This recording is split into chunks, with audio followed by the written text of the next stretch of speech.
Anytime you can enrich the curriculum, that's the best, right? So if we take care of like basics as far as the standards and things like that, but how are the kids ever going to remember them?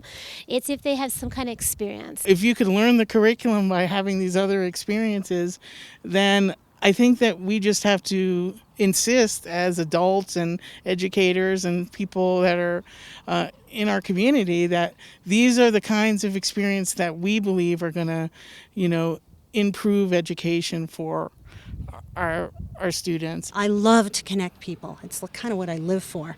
So I try to use every resource I can get my hands on, so that I'm not the only voice in the classroom. The reason why we're talking to middle school educators is, as a group, we thought, if we do this experiment of giving resources and connecting with educators, that we would focus it to an age group so that we can assess impact better. And so we picked middle school. 8th grade and 7th grade can be the epitome of social development. I think teachers are open to these experiences. It's just we have these hurdles and we're not for sure how to work around them. Well, transportation is really important because otherwise we just can't do it.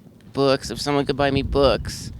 Any materials that support the curriculum and that students can then take something and have as their own. It's good to catch me at Eldorado at the beginning of the year when I'm really solid, knowing my schedule. If anyone could come up with a reading series for age appropriate for 8th graders, that middle schoolers, that would be phenomenal. And authors that would be willing to come in and do stuff with them. Art standards, I think, are really broad, and I think you could connect to those very easily. But to do a language art standard, stick in a science and a math, to get more familiar with those, I think is critical on your side to get into the public schools so that we can defend what we're doing. Some of the challenges my students face is the whole issue of poverty.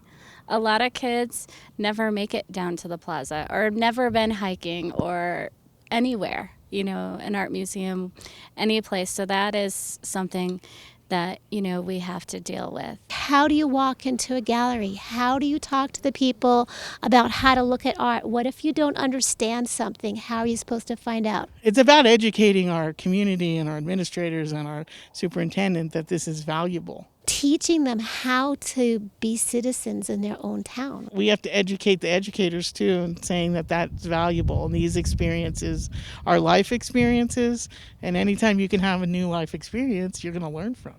I didn't even know that there were so many opportunities. We need community education in a real different way. The sky's the limit.